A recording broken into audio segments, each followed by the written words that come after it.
This afternoon, real estate developers and other consumers of electricity that will require certain specialized services from ECG will have to pay more beginning today. This is because ECG is implementing new service charges. So what are the implications of the increment in the service charges on the average Ghanaian? Charles Nixon has more in this report read to you. New service charges will affect 9 items. They include straight service, additional load, pole extension, temporary supply, and internal monitoring. The charges will vary from 100 cedis to a little above 6,700 cedis, depending on the type of the service charge. However, those who require replacement of meters will not pay a fee, but those who want a separate meter will pay for that. These service charges could translate into an increase in rent and the price of housing or real estate in the country. As a result, it will impact on the cost of living since one will need to pay more for renting or acquiring an apartment. These obviously will affect the disposable income of people. Meanwhile, the Public Utilities Regulatory Commission (PURC) will before the end of the first quarter of this year announce new tariffs for electricity and water.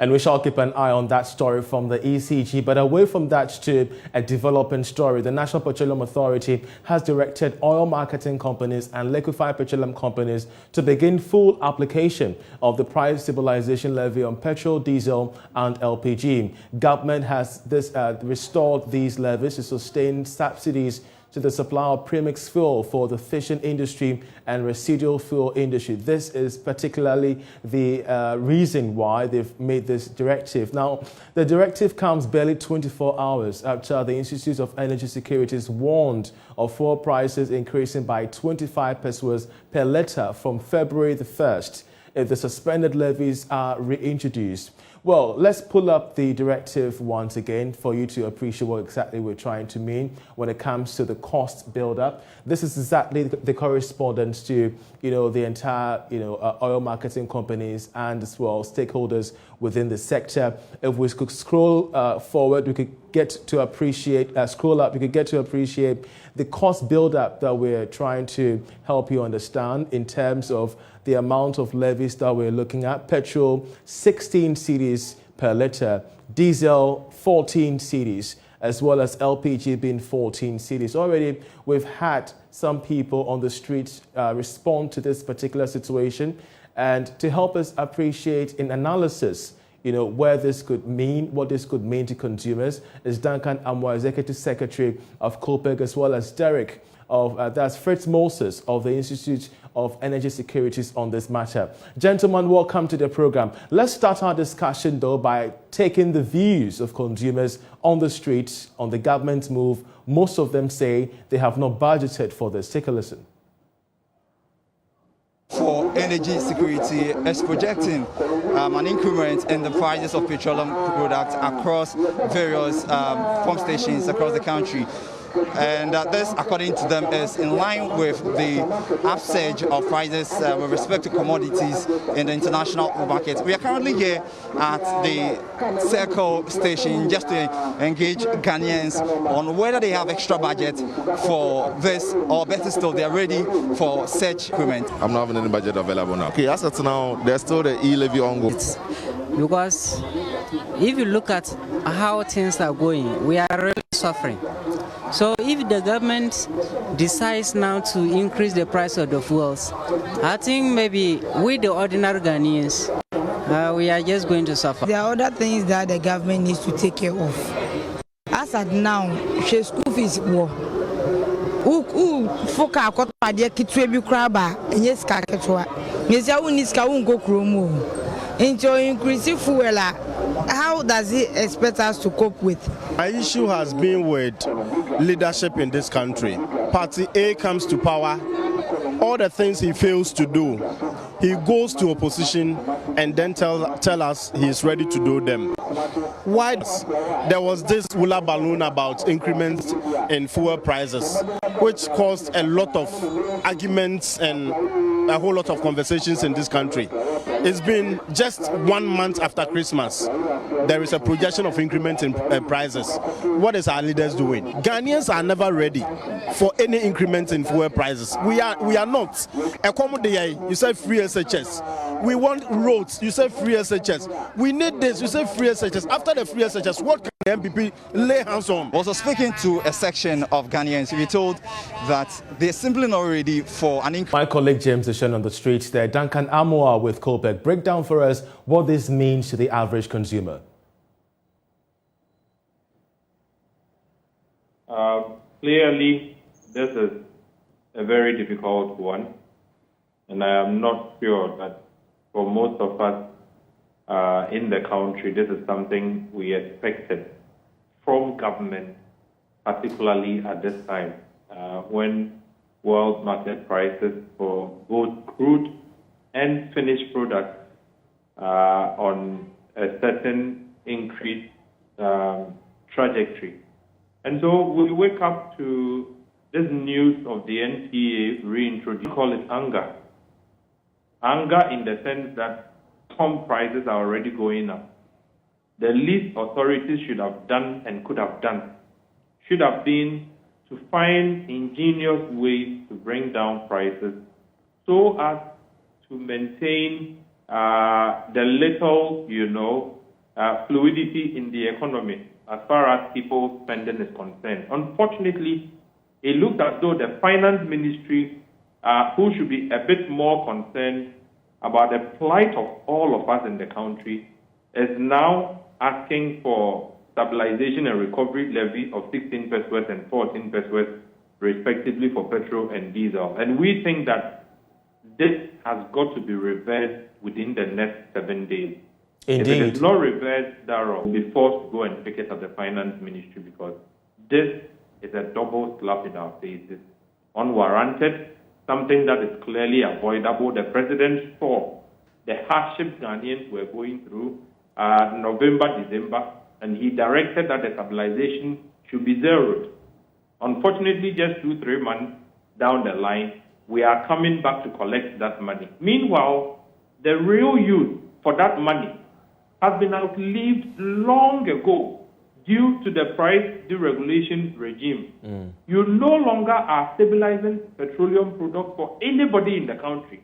You no longer are paying BDCs any under recovery. So collecting stabilization and recovery levy is taken to just stealing from all of us. If you need money per the MPA's letter, you need money to subsidize for premix and RFO, go back to Parliament. If it's 6 pesos, if it's 7 pesos, that Parliament will grant you to collect, to subsidize premix and RFO. That will be it. But continuously charging the trotro driver, the average Ghanaian, the journalist, the doctor, to pay you 16 pesos at a time like this is overly insensitive, and this will be fiercely contested in the few days coming. Indeed, and so what we're picking in your submission is that, COPEC together with, some of your stakeholders will be picketing at the Finance Ministry in 7 days' time if this isn't reversed. Well, we shall get updates on that from, yourself, Amor, but the IS has been sounding an alarm over this development, predicting a hike in fuel prices should the levies be reintroduced. Now, it's been reintroduced, and it begs the question, was the timing wrong when it comes to the reintroduction of this particular levy? Fritz Moses of the IAS, you've been following this development closely. Was the timing wrong? Right. Thank you very much, Charles. We at IAS are concerned, and we believe essentially that government was aware of this development, that prices on international markets were rising. We are also, of course, going to see that rise on international markets reflect on the local markets. And so we were expecting that as a listening and a concerned government, they were going to look at measures to stabilize, even if not reduce the prices, to stabilize the current price that we have in the country already. But unfortunately, that's not the case. We have seen and heard comments from and demands, of course, from the GPRTU and TUC demanding that some taxes and levies on the price board that be reduced or be removed. We haven't seen any commitment of governments on that part yet. And so going ahead to reimpose the PSRL, we believe it's a spiteful action. It's something that you shouldn't even have happened, because there are concerns being raised that prices are skyrocketing. The levies and taxes on the price would have been too much, accounting for about 40%. Yes. And reintroducing it essentially would just add on to the expected increment that is coming. Great, and we get that. But what, in your view, the IS's view, is a plausible alternative to this? Well, we think that government could have looked at ways of paying the subsidies. I mean, the only reason government is making for the reintroduction is the payment of subsidies on premix and RFO. We think the windfall from the crude oil sales could have been used. I mean, the budgets, the projections for last year was that crude oil prices could average around 54.7. Fortunately for us, they averaged around $65 per barrel at the end of the year, or by September last year. And so there were a lot of resources that came in. We believe that the rainfall from there could have been used to pushing the premix wall and RFO consumers.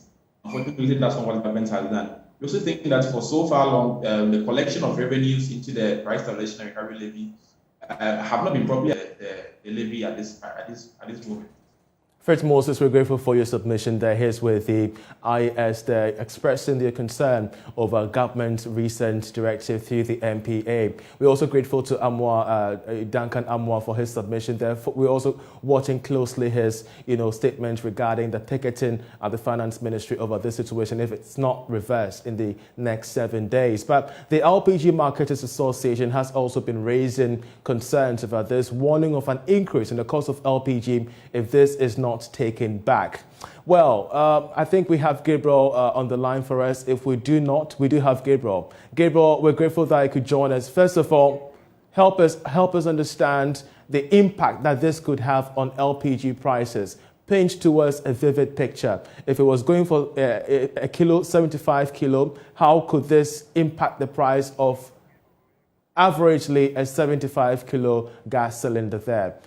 Unfortunately, I think we do not have Gabriel, but we'll try and work the lines for him in that respect. But you're still watching the marketplace, and still to come in the bulletin, we have realized that mobile money transactions far outstripped check transactions by a massive 770 billion cedis in 2021. How can this be affected by the e-levies introduction? We shall have a discussion with Cards International. Will return from this break. To stay with us.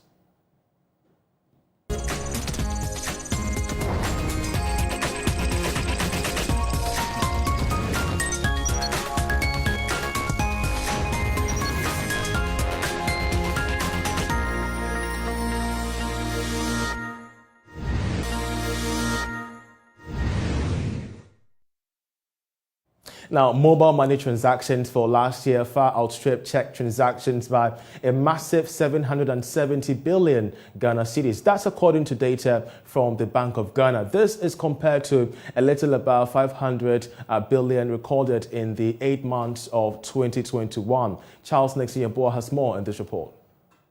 Mobile money continued to remain the biggest payment solution in the country, with an estimated 905.1 billion cedis transactions recorded in 2021. Check transactions stood at 134.7 billion cedis during the period. This indicates that many customers, particularly retail consumers, now prefer mobile money as the easiest form of banking transactions because of its accessibility and reliability. Significantly, mobile money transactions in 2021 shot up compared to the previous year. The month with the biggest transaction was July, in which 99 billion cedis was recorded. Increasingly, mobile money transactions is relegating check transactions to the background, with many consumers now prefer walking to a mobile money vendor to deposit or transfer money into his or her wallet. Banks will therefore have to dig deep to innovate and come out with solutions similarly to that of mobile money in order to compete. Alternatively, they could partner the telecom firms to take advantage of the fast-growing market. Already, the Bank of Ghana has been piloting its digital currency, the ECD, a move which is expected to be launched sooner to boost the cash light agenda. We are joined by Pierre Dumako of Carton's Actions, but there are concerns about it waning, its possible waning amid the controversial 1.75% e-levy. How do we balance this concern? Okay, Charles, I think whenever you start with any task, yes, people try to find ways and means to do something differently. Though the 1.75 has not yet taken up, a lot of people would want to start an alternative means of transferring money. And so this particular dip is kind of expected in the country. However, with the passage of time, those who kind of found an alternative means of spending money, giving the money to a third party to be given to the second party, they may find that those measures were not helpful, and so they want to consider. Government is expected to present this in the floor of Parliament. Of course, they're also very optimistic of getting it passed, despite the opposition from the minority. Help us understand once again, from CAT International's point of view, the power of mobile money as compared to the concerns over the e-levy. How can this erode gains made so far? I think it's going to erode the gains that we've made over the years. The last 5 years have seen government promoting the cashless agenda. And with this e-levy, I think that it will attempt to deformalize the economy. And all the efforts that we've made over the years will not yield the needed results. You know, because of the mobile money, Bank of Ghana's expenditure in terms of printing new currencies also increased what we call velocity of money. And so there's more advantages for government in terms of leaving the mobile money not touched. That means with regards to incidenting new taxes on it than trying to get money from it. And the evidence worldwide shows that whenever taxes are mobile money transaction or other financial money transfer transactions, the returns on it do not support the projections that the government projected. And I think we would be very disappointed during the media budget with the values that will come. And I wouldn't be surprised to levy and find other means of taxing the public. Just last week, for example, the former finance minister, Dr. Kabandofo, said that if government were to tax the extractive and the oil and gas sector enough, government would get close to 25 billion cedis annually. We know that this e-levy is going to give us less than 8 billion Ghana cedis. And so I think government needs to explore other sources of revenue that will not affect people's consumption pattern, that will not affect people's behavior, than this e-levy that government is so bent in getting. Grateful, CAT International, with your submission on this story. We shall keep an eye on the e-levy to give you updates as and when we do have them. But before we go, the Minister of Land and Natural Resources, Samuel Bujinapo, has assured all workers and residents of Wassa that government will work with the Gold Mining Limited to ensure that the rights of all employees are protected. Here's more. Part of the conditions for taking over the mine, Sheffield has agreed to respect and honor all existing contracts of Golden Star Resources, including employment contracts and collective bargaining agreements entered into with employees of the mine. Let me assure the workers and the good people of Wassa that government will work with the Sheffield company to ensure that the rights of all employees are protected and where necessary,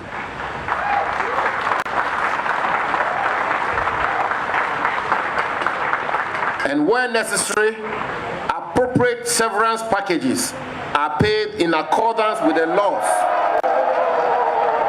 In accordance with Regulation 13 of the Minerals and Mining, Local Content and Local Participation Regulations 2020, LI 2431, and pursuant to the vision of the President of the Republic, His Excellency Nana Addo Dankwa Akufo-Addo, to ensure that our mineral resources are utilized for the benefit of the good people of Ghana, government has charged Chifin Geelong to list on the Ghana Stock Exchange. The Wassa mine, which covers a total surface area of approximately 52.89 square kilometers, has been in operation for many years. Originally operated as a small-scale mining site until Satellite Goldfields Limited acquired it in 1993 before transferring their interest to Golden Star Resources in 2002.